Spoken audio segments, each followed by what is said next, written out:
So it was basically Galveston Bay, Texas, which is one of the last places in the U.S. to really condone slavery for this long. You got to think, 1863 was when the Emancipation Proclamation came out, and where Abraham Lincoln officially said that all slaves everywhere should be freed. But the enslaved people and all of their captors had different ideas about what was actually going to happen. And for about 2.5 years, people were still very much enslaved and very much still working under wrong legal conditions. So the government had one thing, but the state policy had another. Anyways, flash forward through multiple years of bickering, and you finally get to a very interesting standpoint, let's just say, where Juneteenth finally happens, when about 2,000 some soldiers come to Texas and just completely announce that slavery's over. And the enslaved have absolutely no idea what to do about it, and their captors have some other ideas too.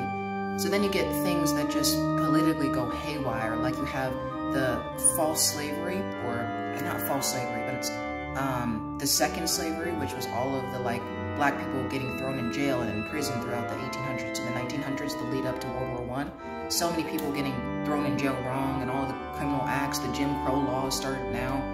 Yeah, you got a whole lot that we had to fight through. Then you finally get something in 1963, which is a little bit more progress every single time with the Civil Rights Movement. People like Dr. Martin Luther King Jr., big name. You have John Lewis, another big name. You have people moving through these patriotically, so that way you get more people, more diversities, and more connection, in such a say. But even then, the world is still a little bit messed over, because even though you have this connection, you don't have segregation anymore, you don't have it as bad as it was, we're still not equal. We are nowhere near equal.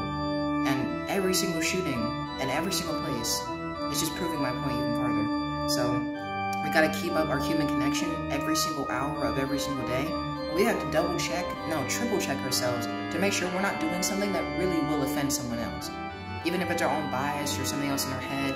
I watch some old cartoons and I get the ideas of what people have against Hispanics, against Mexican people, against Indians. You have too many diverse ideas for the human mind to comprehend, and it needs to all come together in one place of peace, or else the world is going to fall into more chaos.